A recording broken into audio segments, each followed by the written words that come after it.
കോട്ടയം ജില്ലയിൽ മഴ മാറിയെങ്കിലും പടിഞ്ഞാറൻ മേഖലകളിലും താഴ്ന്ന പ്രദേശങ്ങളിലും വെള്ളക്കെട്ട് തുടരുകയാണ്. ഉയർന്ന പ്രദേശങ്ങളിൽ നിന്ന് വെള്ളം ഇറങ്ങി തുടങ്ങിയിട്ടുണ്ട്. ദുരിതാശ്വാസ പ്രവർത്തനങ്ങളുടെ ഭാഗമായി ജില്ലയിലെ 150 ക്യാമ്പുകളിലായി 9,752 പേരെയാണ് നിലവിൽ മാറ്റിപ്പാർപ്പിച്ചിരിക്കുന്നത്. അഖിൽ കെയുണ്ട് വിശദാംശങ്ങൾ നൽകാൻ. Good morning Akhil. മഴ മാറിയെന്ന് പറഞ്ഞാൽ ഇന്നിപ്പോൾ ഓറഞ്ച് അലർട്ട് ഉണ്ട് കോട്ടയം അടക്കമുള്ള ജില്ലകളിൽ. അപ്പോൾ ശക്തമായ മഴ പ്രതീക്ഷിക്കാം. പലയിടത്തും മഴയ്ക്ക് ശമനമുണ്ടെങ്കിൽ ഈ താഴ്ന്ന പ്രദേശങ്ങളിലൊക്കെ വെള്ളക്കെട്ട് തുടരുന്നുണ്ട് എന്നുള്ളതാണ് ഒരു പ്രതിസന്ധിയായി നിൽക്കുന്നത്. എവിടെയൊക്കെയാണ് ഇപ്പോൾ ആ ഒരു പ്രതിസന്ധി നേരിടുന്നത് കോട്ടയം ജില്ലയിൽ? മറ്റ് ഈ ദുരിതാശ്വാസ ക്യാമ്പുകളിലേക്ക് ഒരു സാഹചര്യം എന്താണ് നിലവിൽ? ശ്രുതി, കീർത്തന, നമ്മൾ കോട്ടയം ജില്ലയുടെ കാര്യങ്ങളിലേക്ക് നോക്കുമ്പോൾ ഏറെ ആശ്വാസം നൽകുന്ന കുറച്ച് ദൃശ്യങ്ങളാണ് കാണിക്കാനുള്ളത് എന്നുള്ളതാണ്. കാരണം ഇത് നമ്മളിപ്പോൾ നിൽക്കുന്ന താഴത്തങ്ങാടിയാണ്. താഴത്തങ്ങാടിയിൽ നിൽക്കുമ്പോൾ ഇന്നലെയൊക്കെ ഈ സ്ഥലത്തു കൂടി ഒരു വാഹനത്തിന് പോലും കടന്നു പോകാൻ കഴിയാത്ത ബസ്സിന് പോലും കടന്നു പോകാൻ കഴിയാത്ത രീതിയിൽ വെള്ളമുള്ള പ്രദേശമായിരുന്നു. അതായത് മീനച്ചിലാറിനോട് ചേർന്ന് തന്നെയുള്ള ഭാഗമാണ്. ഇപ്പോൾ മീനച്ചിലാർ ജലനിരപ്പ് താഴ്ന്നിരിക്കുന്നു. അതുകൊണ്ട് തന്നെ ഈ റോഡിൽ നിന്നുമൊക്കെ തന്നെ വെള്ളം പോയിരിക്കുന്നു. ഇപ്പോൾ രാവിലെ മുതൽ ഇതിനെ ബസ് സർവീസ് അടക്കം ആരംഭിച്ചിട്ടുണ്ട് എന്നുള്ളത് തന്നെയാണ്. അതായത് ആ രീതിയിലേക്ക് വെള്ളം കുറഞ്ഞിട്ടുണ്ട്. പക്ഷേ ഇപ്പോഴും കുമരകം, തിരുവാർപ്പ്, അതുപോലെ തന്നെ അയ്മനം തുടങ്ങിയിട്ടുള്ള താഴ്ന്ന പ്രദേശങ്ങളായിട്ടുള്ള പാടശേഖരങ്ങളോട് ചേർന്ന് കഴിയുന്ന പ്രദേശങ്ങളിലൊക്കെ തന്നെ ഇപ്പോഴും വെള്ളക്കെട്ടുണ്ട്.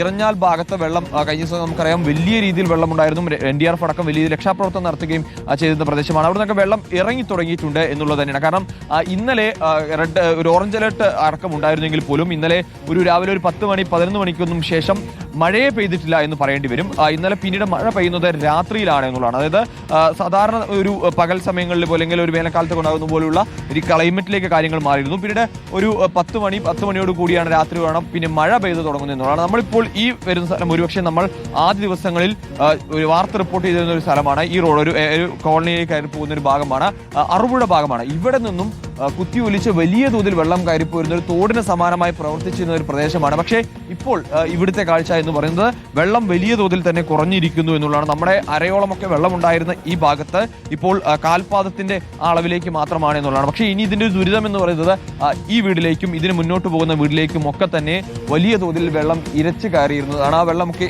ഇറങ്ങിയിട്ടുണ്ട്. ഇനി ഇതിനെ വൃത്തിയാക്കിയെടുക്കുക എന്ന് പറയുന്ന വലിയൊരു പരിശ്രമം ഈ ആളുകളുടെ മുന്നിലുണ്ട്, പടിഞ്ഞാറൻ മേഖല ജനങ്ങളുടെ മുന്നിലുണ്ട് എന്നുള്ളതാണ്. അതായത് മഴ മാറി നിൽക്കുന്നു, മഴയില്ല എന്നുള്ളത് തന്നെ പറയേണ്ടി വരും. അപ്പോൾ ആ രീതിയിലേക്ക് പോകുമ്പോൾ വെള്ളം താഴും. ഈ വെള്ളം കഴിഞ്ഞു കഴിഞ്ഞാലുള്ള ദുരിതം, അതായത് വെള്ളം കയറുന്നതിനപ്പുറത്തേക്ക് വെള്ളം ഇറങ്ങിപ്പോകുമ്പോഴുള്ള ദുരിതമാണ് ജനങ്ങളെ സംബന്ധിച്ചോളം പടിഞ്ഞാറൻ മേഖലയിലെ കുറേ വർഷങ്ങളായിട്ടുള്ള എല്ലാ മഴക്കാലത്തും അവർക്ക് സംഭവിക്കുന്നതാണ്.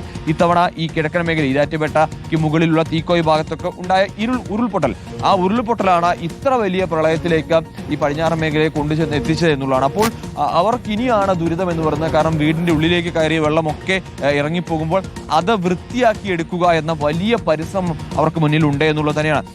ഇനിയിപ്പോൾ ഇന്നും നാളെയും ഒക്കെ ആയിട്ട് തന്നെ വീട്ടുകാരുടെയൊക്കെ ഒരു പ്രവൃത്തി എന്ന് പറയുന്നത് അത് തന്നെ ആയിരിക്കും എന്നുള്ളതാണ്. എന്തായാലും ഒരു ആശ്വാസത്തിലേക്ക് കാര്യങ്ങൾ പോകുന്നു. പക്ഷേ ഇപ്പോഴും ഈ പടിഞ്ഞാറൻ മേഖല കുമരകത്തേക്കും തിരുവാർപ്പിലേക്കും ഒക്കെ പോയാൽ അരയ്ക്ക് മുകളിലേക്കും നെഞ്ചുവരെയും ഒക്കെ വെള്ളം, അതായത് വീടിന്റെ പകുതിയോളമൊക്കെ വെള്ളം കയറി കിടക്കുന്നത് നമുക്ക് അവിടേക്ക് ആ ഭാഗങ്ങളിലേക്ക് പോയാൽ കഴിയും. ഇല്ലിക്കല്ലും എന്തായാലും വെള്ളം താഴ്ന്നിട്ടുണ്ട്. അതുകൊണ്ട് തന്നെ ഈ വാഹനങ്ങൾ, അതായത് ഇപ്പോൾ ചെറിയ വാഹനങ്ങൾക്ക് പോലും ഈ പറയുന്ന അറുപുഴ വരെ വരാൻ കഴിയുന്നുണ്ട്. പക്ഷെ അതിനപ്പുറത്തേക്ക് വീണ്ടും കുറച്ചുകൂടി വെള്ളമുണ്ട്.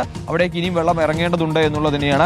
നമ്മളിപ്പോൾ ഒരു വീടിനവിടേക്ക് എത്തിയാണ്. കഴിഞ്ഞ ദിവസം നമ്മൾ ഈ വീടൊക്കെ റിപ്പോർട്ട് ചെയ്തിരുന്നതാണ്. ആ വീടിന്റെ പൂർണ്ണമായും ആ വീടിന്റെ ഉള്ളിലേക്കൊക്കെ വെള്ളം ഇരച്ചു കയറിപ്പോയിരുന്ന ഒരു സ്ഥിതി ഉണ്ടായിരുന്നു എന്നുള്ളതാണ്.